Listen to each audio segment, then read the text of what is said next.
Let's talk about Hitler. That'll make sense later. I'm immaculately conceived. I don't know what to do. I swear I'm not stupid. Take it or leave it. Sometimes you just want to leave it. If I gotta borrow my mom's underwear, I'm borrowing her underwear. You just, yeah. Misa likes the Jar Jar Binks. I'm not gonna edit it out. Oh no. I don't know. Like I think it was pretty great. Just staying on the Sucks to planet. suck. Why are you saying it with a question mark? Clap, bitch. All right. 3, 2, 1. Action.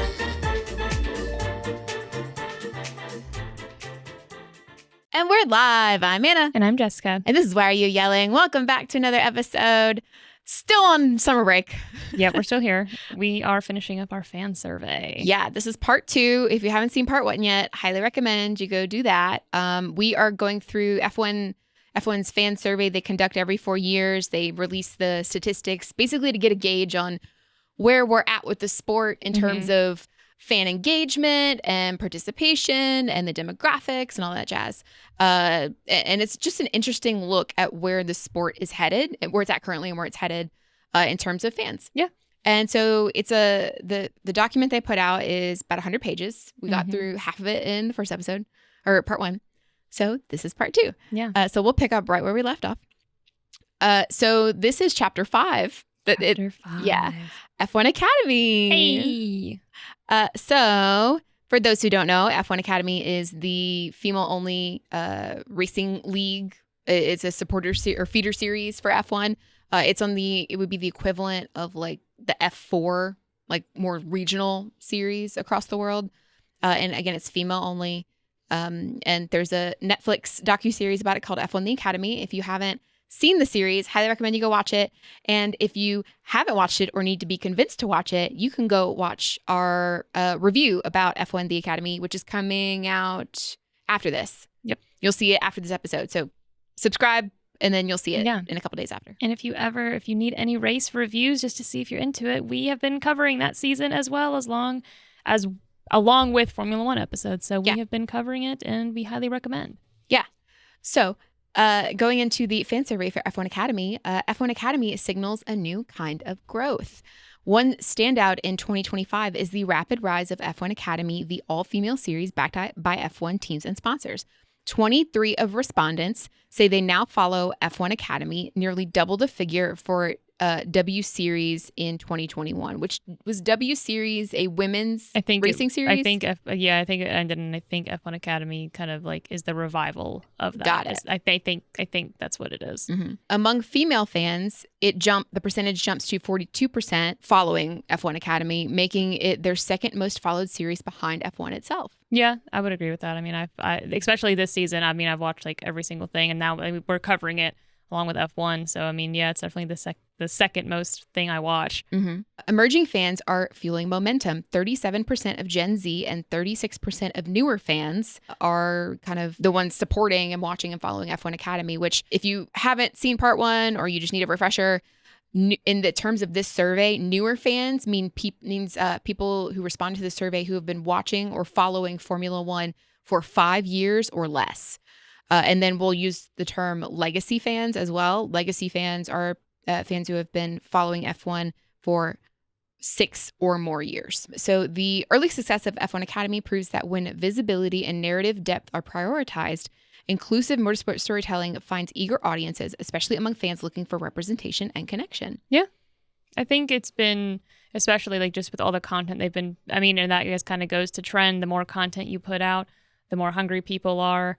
And, you know, if you can't find something for F1 because you've somehow consumed it all, you now have F1 Academy that's just putting out. I mean, they go live on YouTube now. They're putting so much stuff out on there. They're really promoting it. So it makes sense that, especially like with this social engagement that the newer fans seem to have, that would kind of just bleed over.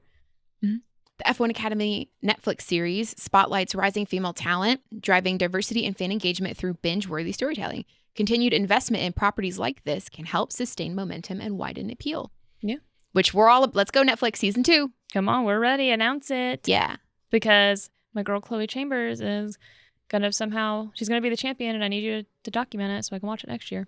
Moving on, that was a very brief chapter. They're like, F1 Academy, next. Yeah. So chapter 6, culture, lifestyle, and identity. The cultural forces driving the evolution of F1 fandom. Formula One fandom is evolving into something more expansive and more personal. Fans are no longer just tuning in to watch the racing, they're using the sport to reflect identity, values, and cultural interests. For newer surveyed fans, especially women, Gen Z audiences, and those outside Europe, Formula One is as much a cultural canvas as a competitive arena. It's where lifestyle, fashion, status, and inspiration intersect.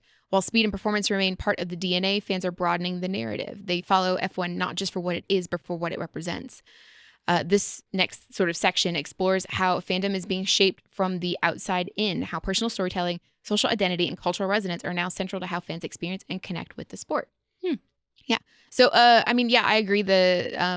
It's not only about the racing now. I mean, a large part of like the fun aspect of Formula One is like the fashion. I know we've talked about it previously, but like I want to see what they rock up to the paddock in on Thursdays. Like I like seeing Lewis's outfits, especially, but everybody, that's a big part, and not just the drivers themselves, but the WAGs, the wives and girlfriends, the partners showing up. I mean, that's a huge part of growing the sport in terms of the lifestyle and cultural aspect of it. I mean, I think that anyone who knows of or follows Formula One is well aware that it is sort of a bougie sport to follow in terms of it's expensive to get into, it's expensive to attend, it's expensive to buy merch for, it's expensive to support in general as a fan, but and that is reflected, I think, in their brand partnerships too. Yeah.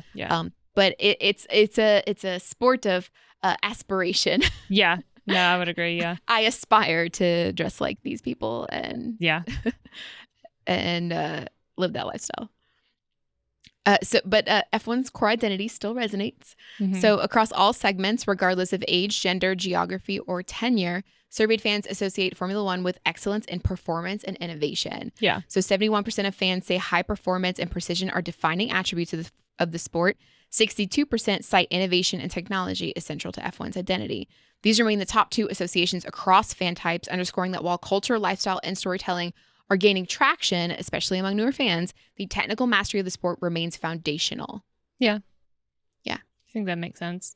And like that's what makes it exciting. Yeah. Everything else is kind of just an added bonus to be entertained while you're waiting for the main event. Yeah, I agree.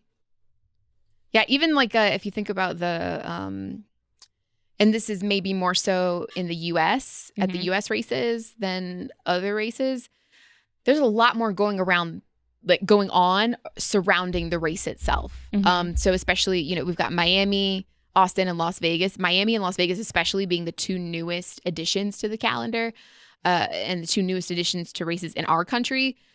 They are all in on creating an incredible live fan experience outside of just the race on Sunday. It's also like the two party hubs. Yeah. Yeah. So they're like, we're bringing in all the food, all the entertainment. We've got live performances from these like really famous artists. We've got art installations. We've got like museums popping up. And there's just so much. There's a lot for people to do and cultivating this, like, it's just a vibe. It's an atmosphere. Yeah. Which I mean, Formula One's just built that way too. I mean, it's not like it's just race day. You've got practice too. I mean, it's like a 3-day event. Even during a sprint weekend, I mean, you're pretty much looking at a 3-4 day weekend just to watch the Formula One race on Sunday. And in between waiting for them to be on track, you gotta have something to do. And unless you're going on a weekend that has like a feeder series thing, then I mean, you gotta have something to do to take up the time. And some people aren't interested in the feeder series, or they're kind of okay with highlights. So yeah, I mean, it makes sense having just something to do. Yeah. Fashion, style, and lifestyle are part of the appeal. 1 in 3 of global respondents consider fashion and style important in their F1 fandom. This number is higher among women, Gen Z, and newer fans, coming in at 58 to 59% each. U.S. fans show growing interest in lifestyle appeal, with 58% of women and 58% of Gen Z considering fashion an important part of their fandom. While overall engagement with fashion remains moderate in the U.S., 1 in 3 younger U.S. fans and women show a stronger connection to these elements.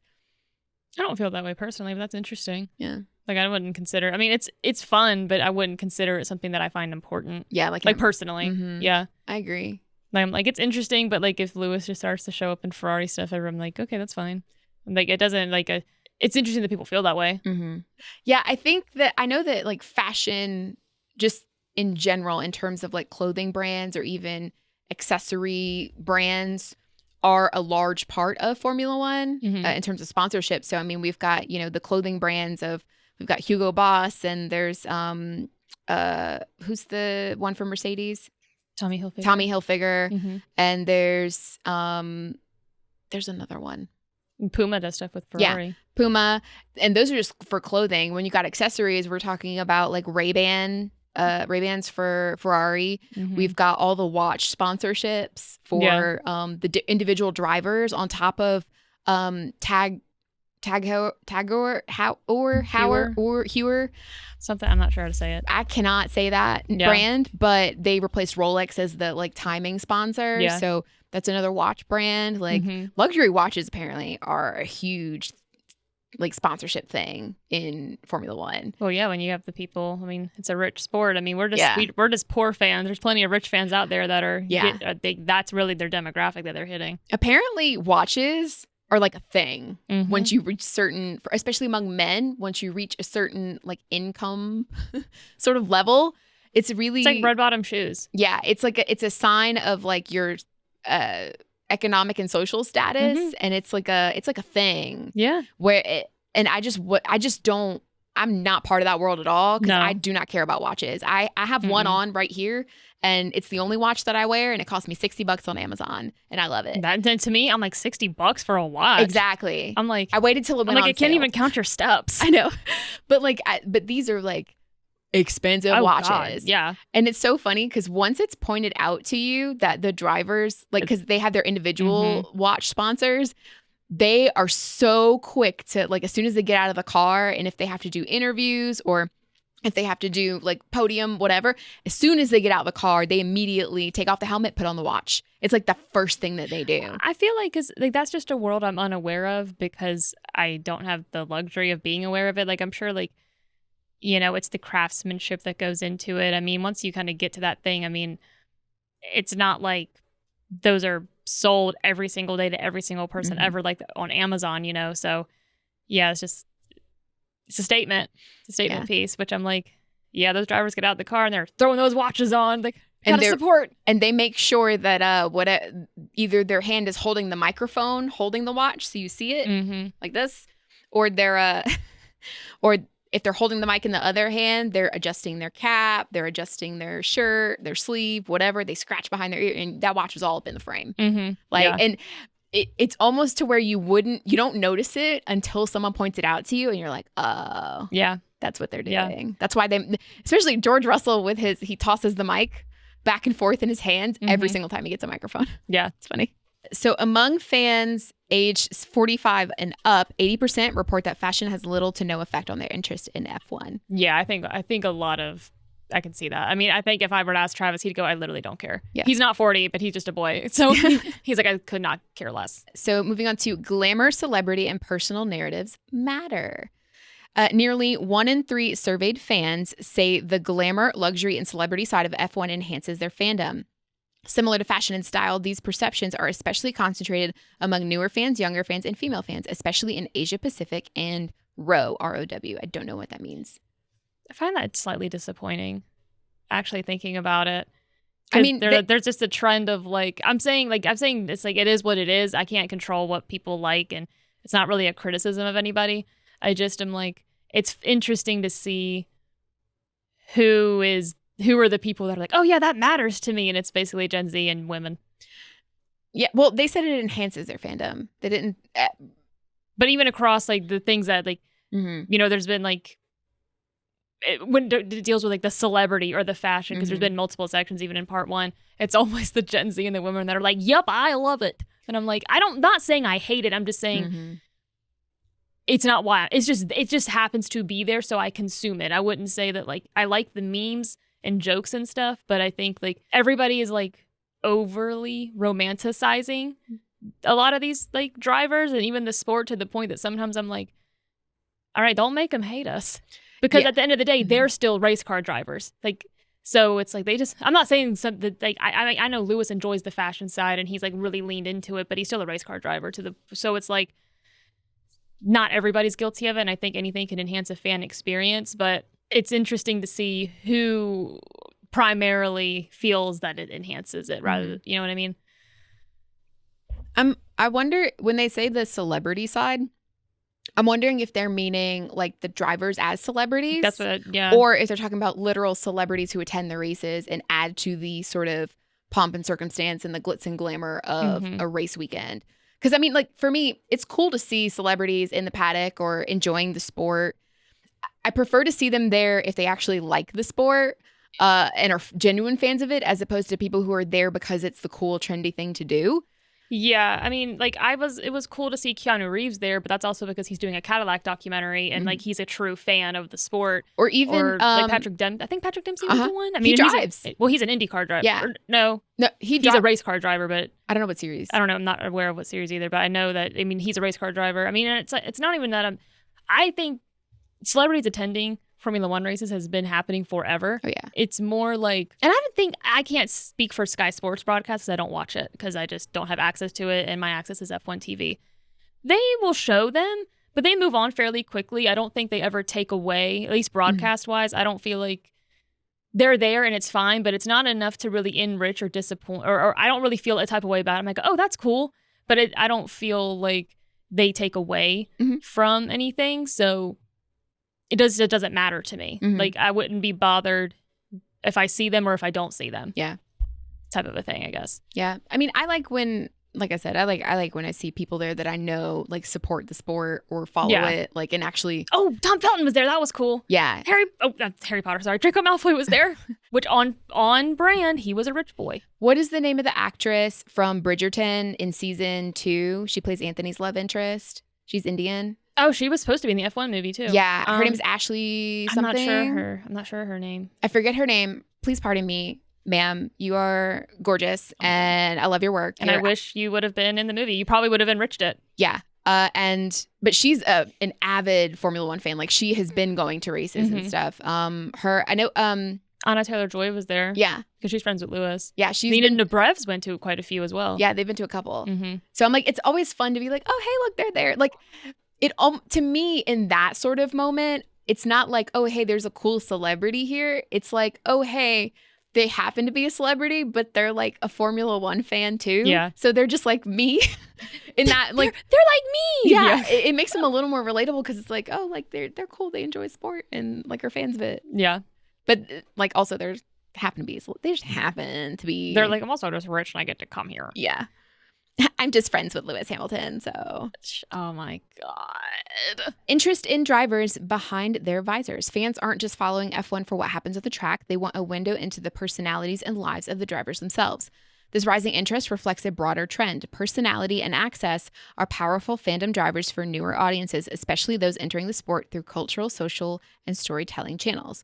43% of all surveyed fans declared some interest in knowing more about F1 drivers off the track, with 12% saying they are very interested. That interest spikes among, once again, younger fans, Gen Z fans, women, and fans in APAC and ROW, R-O-W. Again, I don't know what that stands for. It's some geographic area. Performance and results are the primary preference for fans 35 and up, and for long-tenured male fans in Europe, with limited interest in the off-track lives of drivers. Yeah. Which, I mean, that tracks with like my basic assumptions about how older men typically engage with sports. Yeah. And I mean, it would be interesting to see because they have women as a category, Gen Z as a category, but they're not breaking down the sex of Gen Z either. So they occasionally do. Occasionally, I'm saying occasionally, but I'm like, it'd be interesting to know like, how Gen Z men feel versus Gen Z women, because it's kind of like a broad thing. It would just be more of a breakdown because I would be suspicious that it's mostly women. Still. Women in Gen Z. Women in Gen Z, I would suspect make up the majority of that statistic. Yeah. I would think. Like, so you wouldn't assume that the people in Gen Z are a 50-50 split between men and women. Yeah. You're saying you think a majority of the Gen Z people surveyed are probably women. I'm saying like it said how many? Then in Gen Z, they said it mattered. Yeah. Among younger Gen Z fans, women, and fans in those two geographic areas. So like I'm saying like Gen Z, just whatever. Let's say they said, yeah, but 46% of Gen Z said it matters to them or something. I would imagine the majority of that 46% that said it mattered would be women. Okay. Not that most people were, not that overall most women were surveyed as Gen Z, but when they're saying yeah, that matters to me. That 46, the majority of the 46%, I would suspect would be women.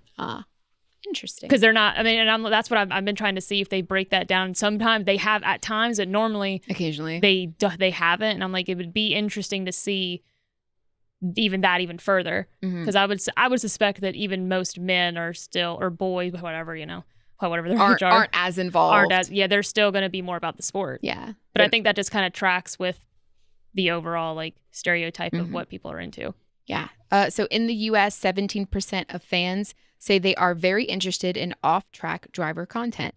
38% somewhat interested, putting them among the most engaged globally.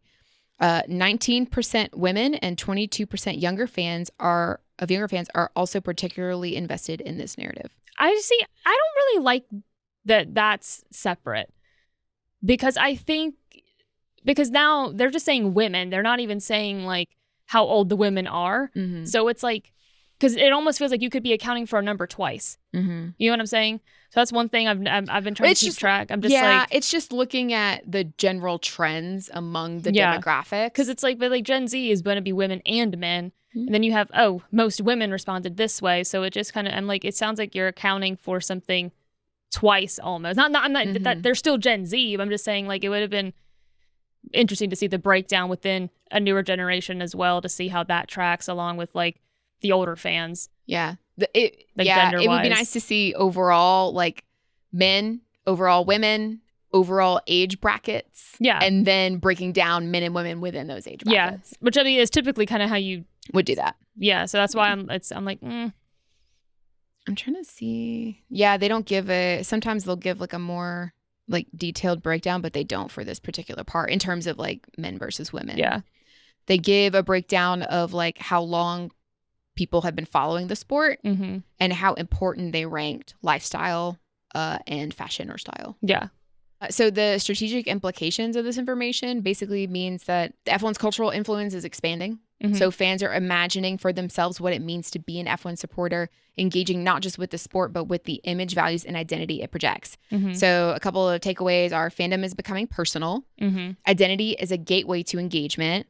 Drivers are cultural anchors, meaning their personal narrative, social media presence, and off-track visibility are helping fans connect with drivers as personalities, not just athletes. The shift opens doors for storytelling, complementary partnerships, and off-week engagement, which is true. I mean, a lot of these drivers are putting out content like throughout, maybe not weekly in terms of like their own personal branding and pages and stuff, but they're putting stuff out pretty consistently. I mean, I know Charles Leclerc has somebody who during specific races will like follow along and film like vlog behind the scenes style stuff. And occasionally he'll put out a video. Yeah. Especially like Monaco or if he does well at a particular weekend. I know like Lando Norris is very involved. He has an esports like gaming brand that he does a lot of stuff with. And he does a ton of like videos in his off time. Yeah. And collaborates with people. So different drivers are, I agree. I mean, they're just like, hey, I'm here. Yeah. They're engaging with it. So more, the other two strategic implications of this is that lifestyle is now a brand asset, and what's aspirational must also be accessible. So while exclusivity is a key part of F1's appeal, fans are looking for ways to engage that feel authentic and participatory. Bridging the gap between aspiration and access will be critical to long-term cultural relevance, which I agree. I mean, one of the biggest complaints that we have as F1 fans is that it's too expensive to attend a race, even in our home country. Like it's oftentimes cheaper to buy a ticket to a race in Europe and pay for the ticket, the flight, the hotel accommodations and everything and fly back. It's cheaper than just getting a race ticket in a hotel here. Yeah. They got to do something about, but part of the reason it's more expensive is because the people who are going, which is like, the demand is so high. Yeah. Because it's so popular now, the demand is skyrocketed. So, I mean, it's what is it called? Demand and supply and demand. So like when the demand increases, the supply decreases and the cost increases. Yeah. So it's, there's a limited amount of tickets and those become more expensive as more people are fighting over them. Yeah. Or fighting to purchase them. Yeah. No, I mean, yeah, I agree. And I think too, it's like F1 also, like, it wants to be accessible, but it still wants to be elite. Oh, yeah. So it's like, it's almost a way of, it sounds really, really horrible to say out loud, but it's like weeding out people that you might not want there. Which is just, I mean, not saying it's right. I'm not saying you have to be rich to enjoy the sport. I'm just saying, like, that's kind of, F1's always kind of have an elitism about it. I mean, there's a certain... Like, not the drivers, just like the sport, like, Formula One, the brand as a whole has always just been kind of elitist. There's a threshold that you have to meet in order to participate. But it also, that exclusivity, it does create an air of excitement in terms of, like, you can't just do this every day. You can't just go to a Formula One race any weekend you want. Yeah. You know, like for people like us who are normal earning, we're not rich by any stretch of the imagination whatsoever. No. You know, ordinary people would have to save up. We would have to save up for years at this point. Feels like it. In order to go to an F1 race.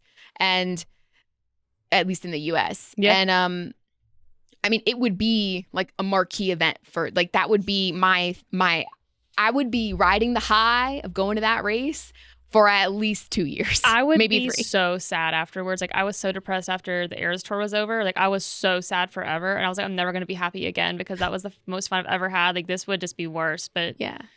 I'm like, so if I go, I need to be a part of this somehow, or I'm going to literally be the most depressed person on the entire planet. Yeah, but it is. It would be awesome. The air and the element of, like, exclusivity, because it is a rare sort of occurrence to be able to go, to afford to go, to have the opportunity. It creates, like, it's special. And I mean that it is important to cultivate that air and that feeling of, like, it being a special thing to do. Yeah, for sure. It's not an everyday thing. So like, I think that is important to the brand. But again, I do also agree to, like, it needs to be more accessible. Which they've been putting out as time goes on, like certain, like, different ticket options where they're like, okay, well, like, you can sit, like, in the grass over here for X amount of money. And then, you know, so I mean, there's, like, general admission where it's like, find your seat and bring your own chair and park on a grassy knoll. Yeah. I mean, and that happens all over the place. So Chapter 7, sponsorship impact and commercial influence.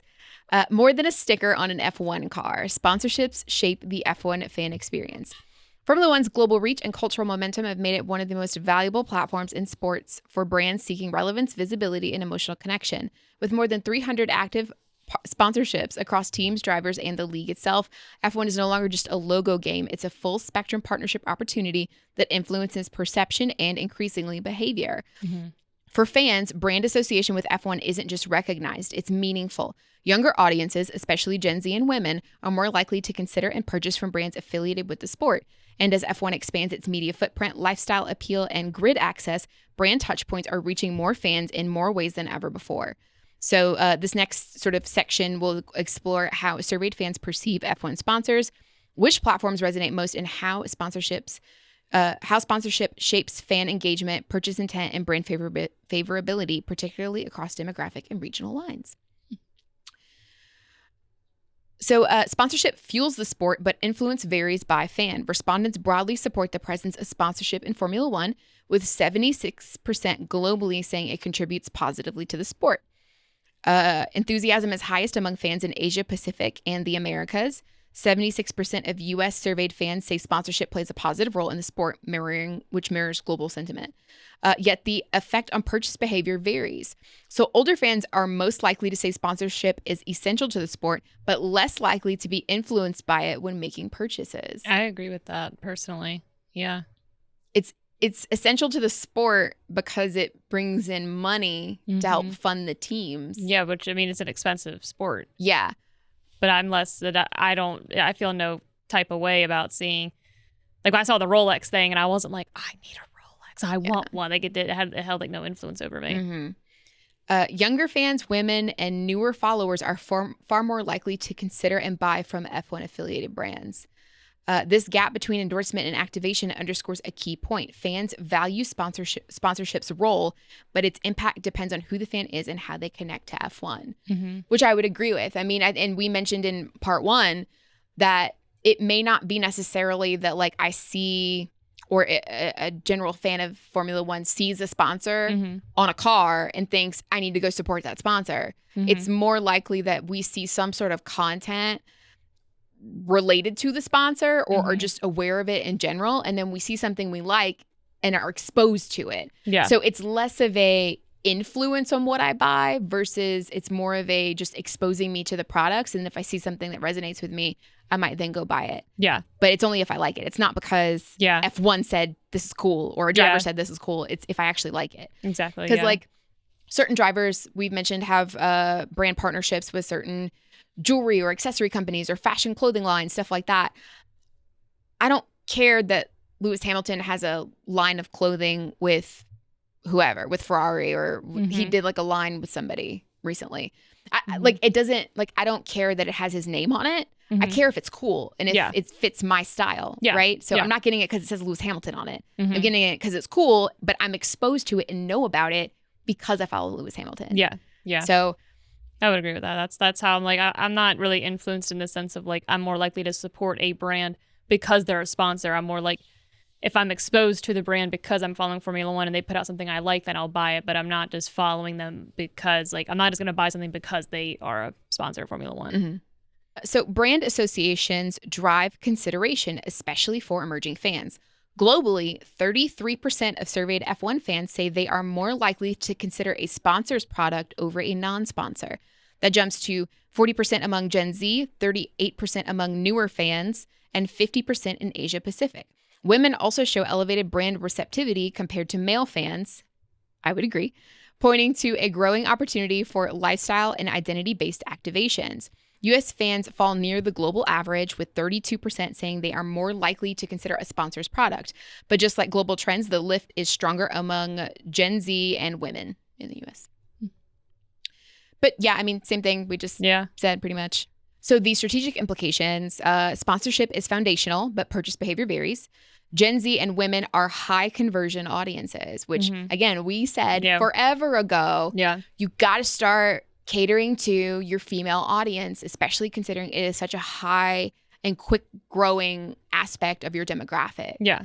Like women who are supportive of any or involved in any sort of fandom typically are more engaged, more enthusiastic and passionate, and buy more stuff. Yeah. Or more like economically supportive. Yeah. Like, we said that forever ago. Yeah. Cause I'm like, I'm more likely. So like, you know, the old school racing jackets, everybody wants those. Nobody's making them. So you have to like go find a vintage one somewhere or get someone on Etsy to make it, or, you know, the shops that make them where they're just mass producing them with old sponsors on them. Right. If they offered one, I would buy it from that team or from the like F1 merch. And I would do that over getting something cheaper that isn't like an official racing jacket. I would, you know, so it's like if they put out things that I want, I would buy it from them versus like an Etsy store, but they're not most of the time. So I'm forced to use Etsy.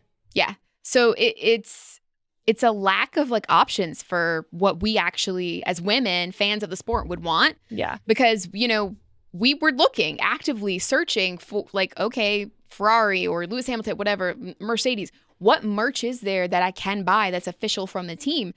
And it was not a lot. And it was all athletic clothing. And it was either athletic wear or it was like the team kit, which is just the collared like shirt that has the team logos like screen printed on it. And I'm like, I don't want that. I want like a cute little basic hat that says Ferrari. Like I want simple. I want a racing jacket. I want something that's cool and shows I support the team without just being like a collared shirt with screen printed logos. Yeah. Like there's a time and a place like for that. But I'm like, yeah, but it would like, there's a reason people used to make that back in the day. Like my Dale Earnhardt jacket that I have, like that thing's sick. And if Ferrari, buy. Yeah. You kidding? That thing is awesome. And I don't know what they're doing. I'm like, who are you consulting and why are we not making it more of a priority? I mean, you're missing out on so much money that we want to give you. I will throw my dollars at you. I know that jacket's $300-$400. That's how much it would be. So it's like, but I'd be willing to spend it because it would be high quality and official merch. Yeah. And it would, literally. And like people like that, there's a reason that was such a big thing back in the day. Like come on. Like Ferrari had for the Las Vegas race, they had the special edition, like it was like The sand blasted or that was like faded like line. So they had like shoes and they had a hat and they might have had something else. Mhm. But like it was so sick. That one was cool. Yeah. And so I got us those 2 hats Yes. because I wanted one and I got her one for her birthday. Yes. And I mean, they weren't cheap. But they were made and shipped from Italy. They're made in Italy and shipped from there and took a minute to get here, but they're good quality hats. The bag was really nice. Too. Yeah, like the packaging it came in, I was like, oh, okay, I see you. Mhm. But I'm like, why are we not doing cool stuff more consistently and Yeah. giving us more options for stuff? Because like we'll spend the money. Yeah. So And the hats we're basic. It's like the sandblasted, so it's a little bit faded and patchy in spots from the red. But then it's just the Ferrari logo dead center on it, and I think it has like the Puma logo stitched in it. yeah. That's it. But very but it's simple. embroidered and it's a good quality, very Mhm. simple. But like that's the stuff we want. And I'm like, As why? well, it's timeless, and I think that's part of Yes. it. Is like stuff back in the in the 90s, when like 80s, 90s, a lot of that was very timeless merch. That's why people are still looking for jackets like that, and because they look just as cool now as they did back then. And it's just kind of like, I mean, and the thing that's crazy is you see people in the grandstands all over the broadcast wearing these jackets, and I know where they bought them because I've got them and you've got them. So I'm like, You're what are missing you out. doing? So Missing out. Oh, so back to the strategic implications. Mhm. So teams and drivers are the new front doors. US and APAC, I think that's Asia and Pacific. Markets require tailored strategy. In the US, Gen Z and female fans respond best to culturally aligned, personality-led partnerships. In Asia Pacific, the overall openness to sponsor influence is the highest globally.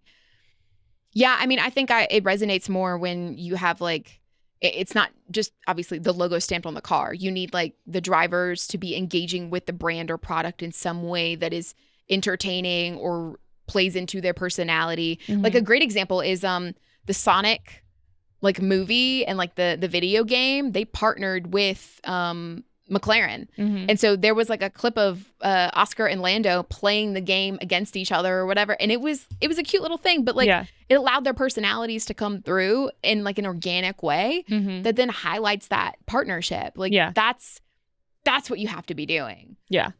Yeah. I would agree with that. And then the last strategic implication is that the brand palette is expanding. F1's cultural evolution has opened space for categories beyond luxury and auto.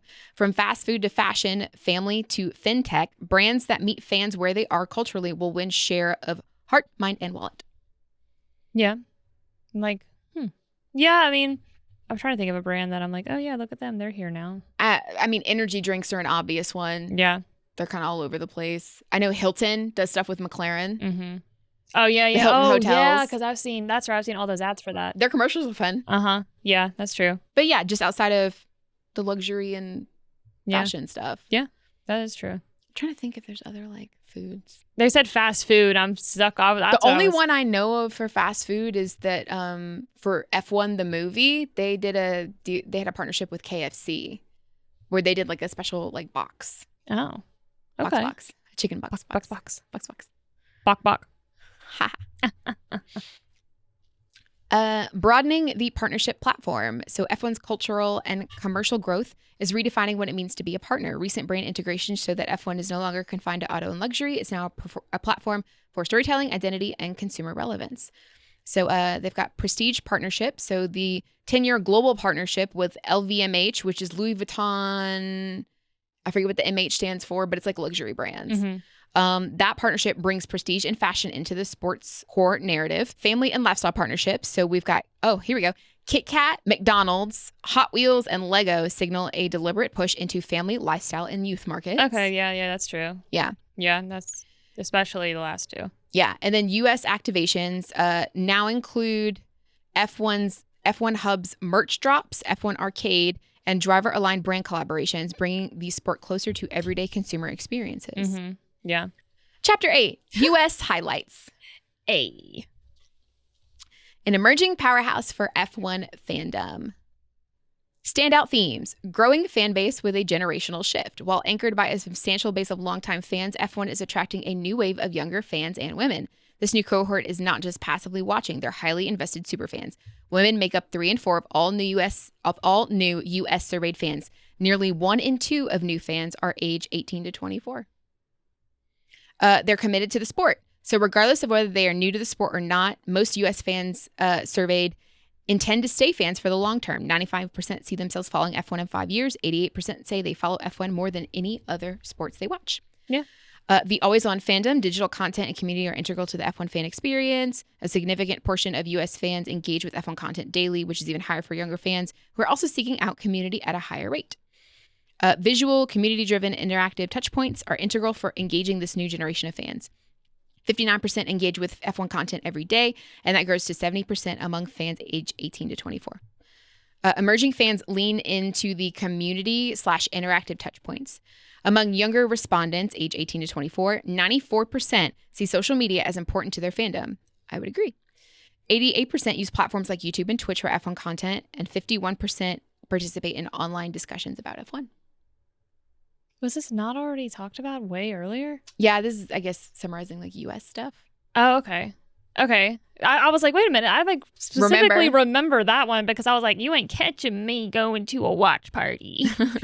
That makes sense, though. I mean, younger people. I mean, as also a lot of younger people, they're looking for a sense of community, which, I mean, I feel you. So just in general. Yeah. So it makes sense that, like, you know, if you can get together with a group of people, not to make, because I mean, also Formula One, it's not often that, I mean, you might be lucky to get your family into it, but like if you're not, you kind of don't, if you want to connect with that sport, you kind of have to go. Yeah. Seek it out. Yeah. Seek out other people. And that's the way you would do it. Yeah. I mean, it's not often you run, it's still a niche enough sport in the U.S. in general, that it's not often you run into another fan of Formula One in the wild. I've had it happen in our neck of the woods. Yeah. But the 2 times it's happened, it's been other women who are around our age. And it was because I was wearing my Ferrari hat or my jacket, and they complimented it. Yeah. And were like, oh, did you see that race? Or what do you think about Lewis moving to Ferrari? Yeah, that's right. It happened at a Target and a Books A Million. And I was like, girl, let's talk. Let's chit chat. But yeah, other than occasionally, but that was twice in the span of a year, maybe 6 months. Yeah. So it's few and far between. And I wear that hat and that jacket pretty regularly, especially when it's cold. Yeah. So yeah.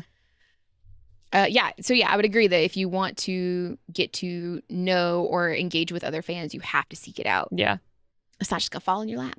It's not. Basically, the rest of the stuff about the United States says that what a lot of this other stuff has said, that fans are younger, they're women, and they're highly engaged, especially on social media. That makes sense. That pretty much tracks with, I mean, that generation. And again, a lot of this stuff is repeating it's taking some of the information from other parts of the survey so far and just kind of there's focusing on the U.S. Yeah. So it's like all the U.S. facts basically that we've already talked about in that basically. Yeah. Okay.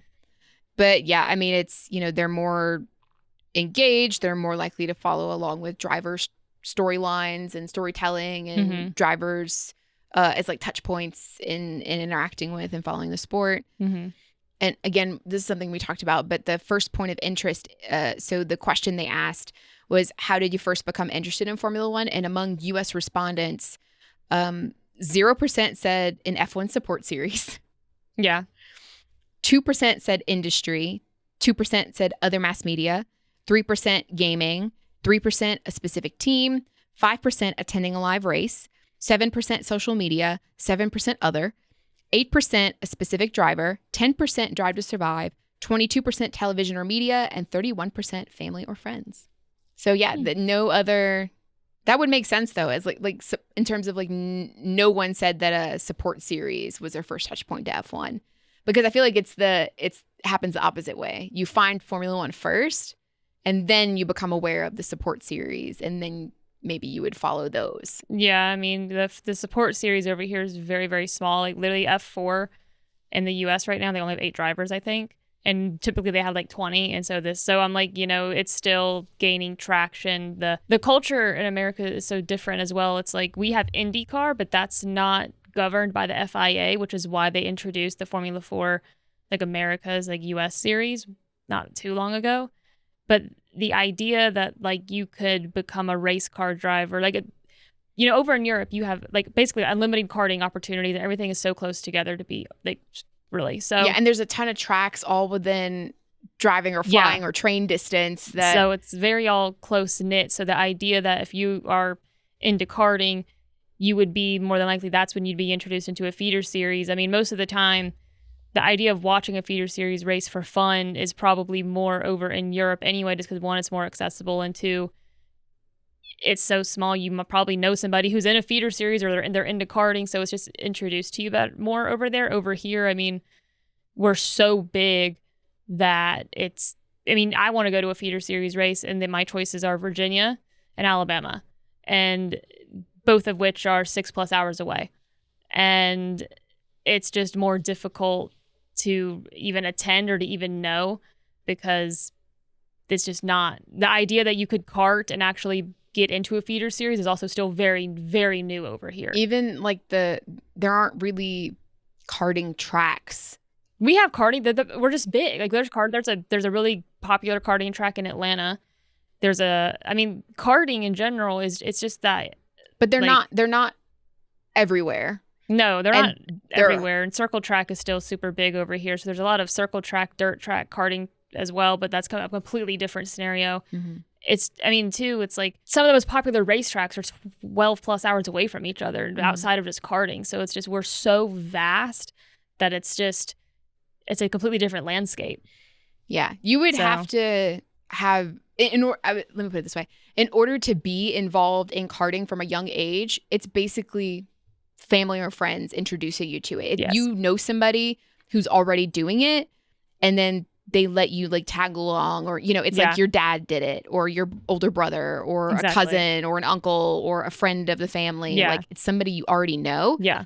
And you're probably already in an area where you have better access to it. Yes. Like culturally over here, we grew up watching NASCAR, which is primarily circle track. I mean, obviously they do have some road courses, but like primarily it's a circle track thing. And so down here in the South, circle track dirt racing is extremely popular. Like that's what Travis's family does, like literally all his brothers. So it's like, and drag racing too. And drag racing. Yeah. We literally have a drag strip from 30 minutes away. We have a circle track, and within an hour, almost every which way. So that culture here is like what's really embedded. And so like NASCAR, you know, you grow up watching NASCAR, you want to be a NASCAR driver. How do you start to do that? So it's like, it's just a completely different culture. And right, Formula One is like integrated over in Europe and, you know, Brazil, especially, you know, South America. And so it's probably why it's a great reason why like there aren't as many potential Formula One drivers who are American. Because, you know, a lot of people say, oh, you know, it's great to support somebody from your home country. Yeah. In a series like Formula One or even the lower series. And it's like, it would be great, but we had one in how many decades? Like, and it was Logan Sargent from Florida. Yeah. And he didn't do like so hot. No, he was bumped way too early. Yeah. But yeah. So it's like they're few and far between that actually can do it. And I think to make it into Formula One, if you're an American, you almost have to like be shipped overseas. Well, I mean, that's literally what Senna. I mean, often that's what happens. I mean, even like Yuki ended up coming over to Italy from Japan. I mean, that's like a lot of times what happens, unless most of the time they go off to Europe. Like they find a sponsor and then... Or their family has to pay for it. I mean, like that's like Senna's story. He karted in Brazil and then he had to go over to Europe while he was in the feeder series. And then like he ended up coming back to Brazil, and then they loved him so much that he went back to Europe. So it's just, it makes sense that we just don't see a lot of Americans do it, because I mean, our accessible thing to us a lot of times is like just circle track. I mean, we have IndyCar, which is like it's a open wheel racing, but it's just the nature of it is different. It's just not the exact same thing. And because it's governed differently, not by the FIA, you also have different rules and regulations. So then you have drivers that, even if they're an IndyCar driver, they would still have so much adjustments to do joining Formula One. Not saying it couldn't happen, but it's not often you see an IndyCar driver join Formula One. It's oftentimes you see an ex-Formula One driver join IndyCar. So it's not often that it's the opposite. Yeah. Interesting. Importance of social media. So U.S. fans are split on the importance of social media. to their F1 fandom, with older generations not seeing it as essential and younger generations viewing it as a key part of their connection to the sport. So basically, the U.S. fans are more likely than their global peers to consume F1 in multiple formats. Mm-hmm. So typically, they're relying on social media for discovery and community, Mm-hmm. video and streaming for access and highlights, and then podcasts and blogs for context and depth, which... Yeah, that all tracks. Yeah. That all makes sense. Americans, I feel like Americans is like, we've said this before, when we like something, we really like it and we become obsessed with it. That's just like how we, like a lot of, just for some reason, that's just like American culture is. Like, that's what's funny is it's like we might not have, like our culture is almost more like of an attitude thing where it's like when we like it, we like it. We love it. We want to consume it all day, every day, all the time. Obsessed. Yeah. More stuff in here is just re-emphasizing that there's a really high interest for live events, more races in the U.S. Yeah. There's a desire to participate in like a tangible, like in-person way. Yeah, which I know there's been a criticism from like the F1 fandom is like, why does the U.S.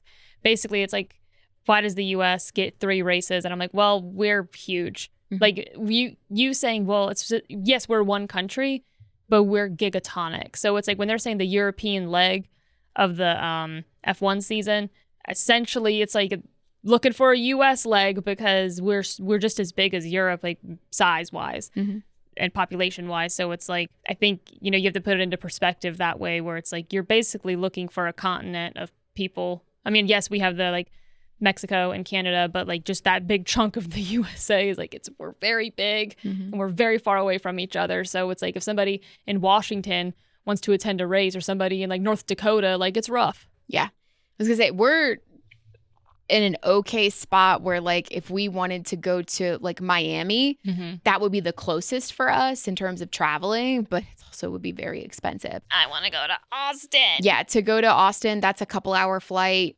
If we wanted to go to Vegas, that's another couple hour flight.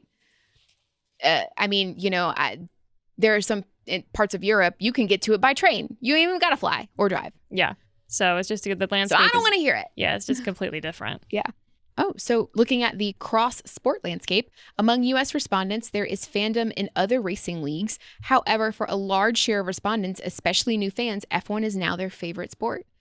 65% of U.S. respondents find F1 more exciting than other motorsports such as NASCAR or IndyCar. New fans feel stronger about this, with 76% of those following 2 years or less saying that F1 is more exciting than NASCAR or IndyCar. Yeah, I mean, I haven't consumed enough. I can't, but see, and that's why I don't know how fair of a statistic it even is, because it's like you don't have to prove you've watched it to have that opinion. It's based on feeling. It's just based on like a feeling. So it's like I can't say whether I can say as a child I was there watching NASCAR with my parents, but I definitely didn't feel how I felt now. But I was also like a little kid, so it's like personally, I find Formula One more exciting than NASCAR based on the races I have seen as an adult, but that's just the nature of it. I mean, IndyCar, I really couldn't tell you because I have never consumed a single IndyCar race. I've attempted to, but it wasn't because it wasn't interesting. I mean, it was the excess. It's hard to access at this point in time, and really, most of the time when IndyCar was going on, normally like something else in my I can't think of a time I was able to sit down and watch it when it was on Peacock, because it used to be on Peacock and now it's with Fox, and you can't watch it unless you have like TV. So yeah, I think if IndyCar was more accessible, I would probably watch it if it wasn't like a Formula One race weekend. Like if I wasn't already, because Formula One takes up so much of the weekend to watch, consume, and then what we do with the podcast, it takes up so much time that it's hard to be that level of involved, even like without the podcast, if even just watching every single thing, consuming, like it's too much to do with another sport. Yeah. But if there was like a weekend where there wasn't an F1 race and I didn't have anything else to do, I would probably be like, oh, there's an IndyCar race. I'll watch that. Yeah, I agree. So it like I watch IMSA. Like we put IMSA stuff on because that's also accessible on Peacock, and they do a lot of live streaming on YouTube. So IMSA's one that I've also been to some IMSA stuff like Petit Le Mans and things like that at Road Atlanta.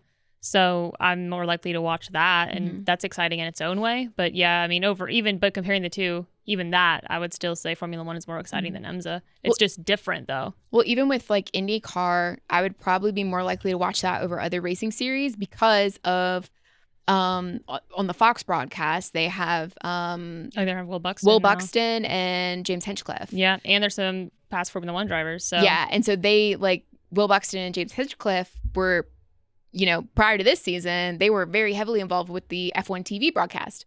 So I think Will is like only doing IndyCar this season. And James has done now 2 F1 races where he's been involved with the F1 TV broadcast, which when he's there, I'm like, oh, hey. Yeah. I like, that's a pleasant surprise. Yeah. I like him.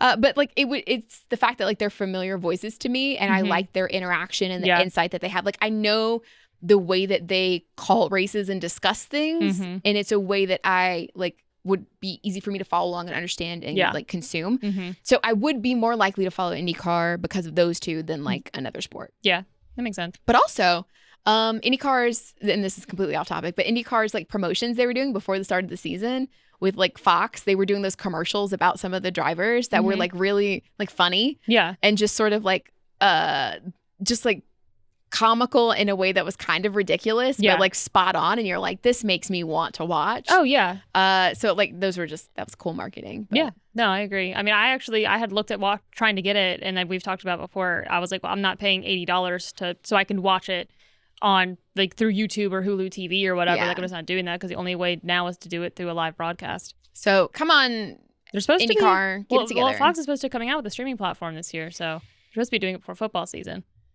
So it's might be an update on. I haven't checked. So we'll look into that. To see later. But that is the end of the F1 fan survey. Oh my gosh, it took forever to get through that. We did it. Well, my only complaint about that survey is I do think that it would have been interesting to see the breakdown between sexes when they said younger fans or Gen Z, just because if you're going to have a statistic that is women, and that's just all ages, that I think it would have been interesting to see age-wise as well. Like the breakdown in age. It just feels like, not saying they're purposely trying to do it, but in a way it would be interesting to see, okay, well, even amongst Gen Z, you know, men feel this way, women feel this way.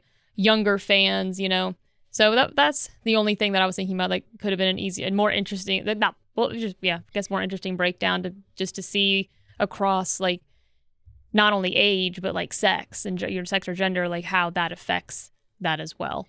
Yeah, it would be nice if we could see just like the data presented, just straight numbers and broken down in that way, but.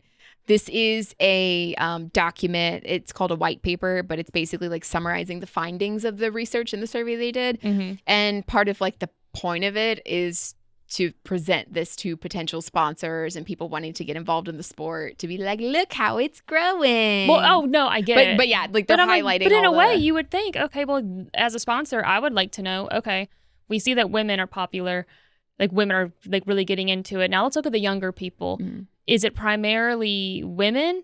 Because marketing to a Gen Z girl and marketing to a Gen Z boy is different. So that could be helpful information to me to know, how do I want to market to these people? Oh yeah, for sure. I'm sure that they can get more information if they want to. Oh yeah. But yeah, that's we would have liked to have had access to that information too. But you know.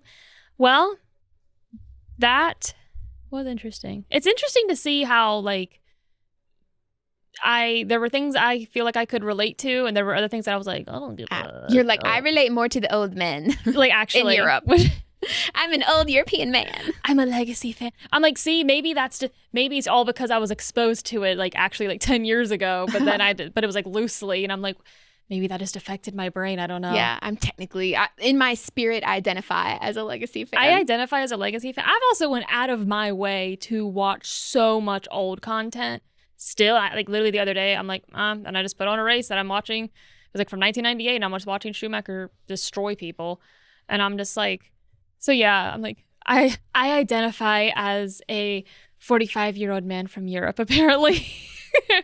But, okay, well, I guess the question to the audience is, if you are a newer F1 fan, would you agree that you see yourself following the sport in 5 years? Yeah. I would say I definitely do.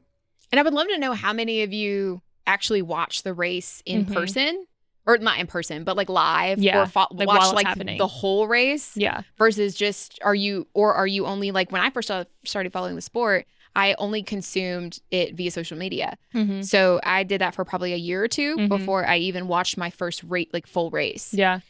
So I'd be interested to know how many like newer fans or fans in general, like how do you consume the race content itself? Yeah.